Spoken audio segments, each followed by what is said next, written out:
The Erik Ten Hag situation looks to be worrying as we really near the brink of the transfer window. That is the January transfer window that is ending tomorrow on the 31st. But as it stands, Seth of Sky Sports is hinting about United going in for a loan, for a player on loan, but not a very big signing. And David Austin is really countering him and saying United is likely not to make any signing towards the end of the January transfer window. Welcome to United Matters channel. Victor Lindelof has been really told not to leave Manchester United to go to Inter Milan. The interest has been really cut off by Erik Ten Hag, and this is Rock and David. Smash like button, comment and share. And lastly, we're going to discuss about Anthony Elanga. 10 proposals in for a player 21 years of age. The Swede is on market. He's a hot cake right now, but Ten Hag is yet to make a decision with Fletcher Darren to see whether this guy is really going to go on loan or not. But it looks like 90% he's going to go on loan. Very many teams have really coming through. We have some that have really gone ahead to confirm, and Everton is back to really hunt for the signature of this Swede at Manchester United. So let's get this into the first story of the day, and obviously let's smash the like button close to 100 times. Now, Seth of Sky Sports has told us that Christian Eriksen went off on clutches. Depending on how serious that he would be, depending on how serious that is, would dictate whether United try and go into the market for a loan. I think for a big signing, it looks very unlikely. Now, he's sitting about us going in for a big signing after the injury of Eriksen because the midfield really looks down. We are weak in the midfield after the long-term injury of Donny van Beek that is ruling him out of the season, out of the team for a season until the summer. Eriksen is out, rumored 2-3 weeks out, but an ankle injury can prove serious depending on the diagnosis that's going to be taken by the medical team of Manchester United. That means we are really shite in the midfield. That's it. Now, for any elite team, of which United is,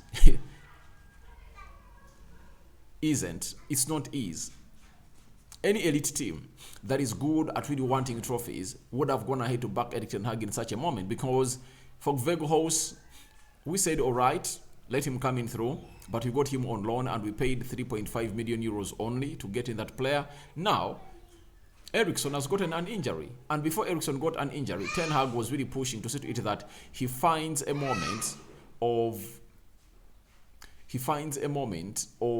a forward that plays as a central midfielder and as a forward, and everyone was pointing on Marco Reus because he can lead the line. He can also play as a central attacking midfielder. But as that was running through his mind, then Eriksen gets an injury, meaning that he needs a person to come in through and redo the needful in that double pivot alongside Casemiro, because Fred is good but not to the level of Eriksen. Scott McTominay is nowhere near good for Manchester United, according to me, because the only thing he gives you is the physical attribute, but passing and really breaking play, he's not one of the best that you could go in and really provide to play alongside Casemiro. But as things stand, we need a midfielder in. We need a player in.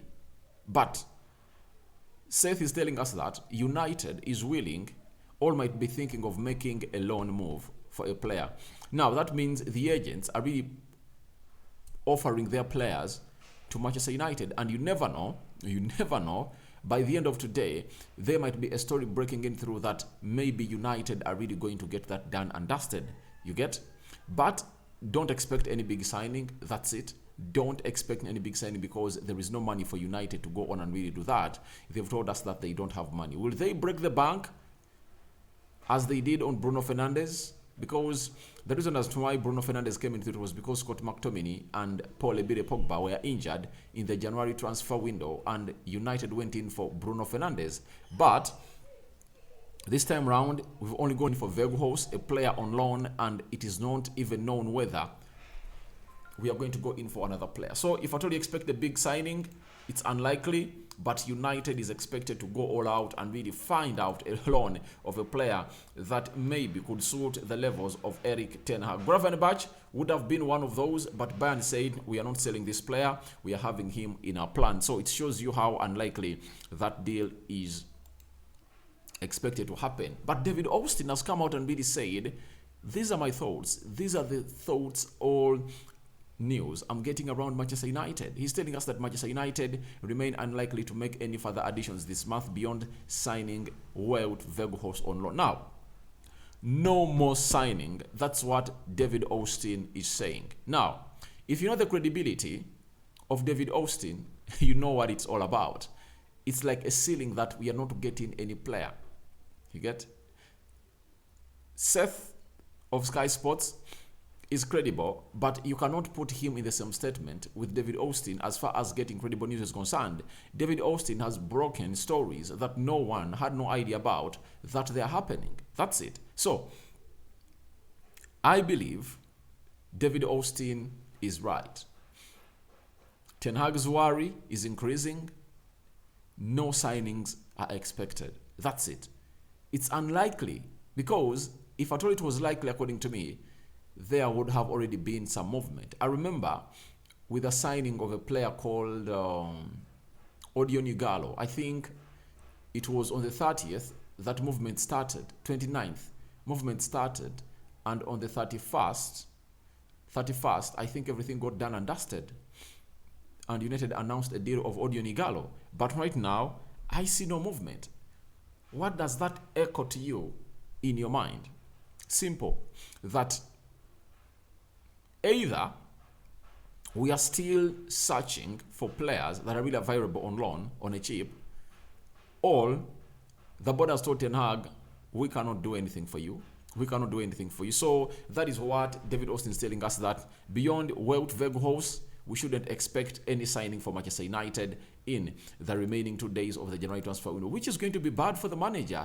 Ten Hag has done everything in his reach to put United where it is, and it's really going to be an absolute shame and betrayal from the board for not getting him a midfielder.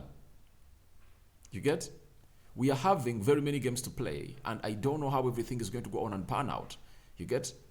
And this might be even limiting the loan of players like Zidane Iqbal, because Michael Carrick needs him at Middlesbrough. He wants to play him. And these 6 months remaining to the end of the season would be great for this player if at all he played competitive football for a man known as Mikel Arteta. So, not Mikel Arteta, Michael Carrick. So, that shows you how bad we are and how Ten Hag is really so much in deep thoughts of what he's going to do for the club of Manchester United. After that, Ten Hag is also fighting to keep certain players. Yesterday, a story broke out after Skriniar announcement that he's going to leave Inter Milan. Then, Inter Milan came in with a request to bring in a player known as Victor Lindelof from Manchester United, but Mail Sport Simon Jones told us that United have rejected a request from Inter Milan for Victor Lindelof. Ten Hag still seems determined to hang on to the defenders. That's it. Then even Fabrizio Romano confirmed to us that United have decided not to accept any loan or permanent bid for Victor Lindelof. Inter Milan made an approach in the last few days. Atletico Madrid also asked few weeks ago. Now, where does this take us? We know that Victor Lindelof is going nowhere. We are having 4 defenders right now at the club of Manchester United: Maguire, Lindelof, Lisandro Martinez, and Rafael Varane. Even the newly initiated into the central defense, that is Luke Shaw, who plays on the left side of the central defense. So that means we're having 5 options, but the manager doesn't want to let anyone go because he knows that there are going to be lots of games to play. And obviously, there is a player who is really injury prone in that central defense of United. The most important of all is Rafael Varane. That's why you see to it that after the Arsenal game, he never played in the game of Nottingham. He never played him in the game of Reading. And I believe he's not going to play him on Wednesday when they're playing Nottingham at Old Trafford, because he's preparing him to play the Premier League games when United is really needing him. So he's resting him and preparing him for the big games against Nottingham, against Crystal Palace, the doubleheader against Leeds and Barcelona. So, one thing I've seen about Atletico Madrid and Inter Milan wanting to buy Victor Lindelof is this: that maybe in the summer we are really going to be good to go. Lindelof is wanted by 2 clubs. Can we get close to £40 million from him? The answer is yes. Now, if you sell Victor Lindelof or Harry Maguire, one of those, I think one of those will leave, and we can get £40 million. You sell Scott McTominay at like 30, 40, that is 80. You sell Dean Henderson at 30, that is £110 million. Add on Brandon Williams, get like 10, 15, that is 120. For the very first time, I see United being able to sell close to 3, 4, 5 players and collect close to £150 million. I believe when you're having £150 million, we can solve the problems that we are having. Getting Kim Min-jae to play in the central defense, because in the first two weeks of the window, Kim Min-jae is going to go for 45 million euros only. So that means we can get him.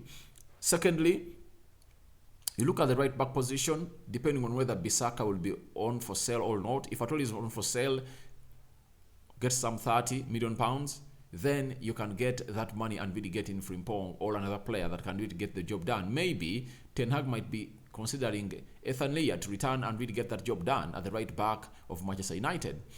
We go to the midfield. In that area, we'll be needing 2 midfielders. One of pure quality, like Frankie de Jong, or Zubimendi, such quality, but I know Ten Hag really has his cards kept on his chest on the midfielders once, because Frankie de Jong is known that Ten Hag really wants him. Then the other player is a striker. A striker would cost us close to £80 million.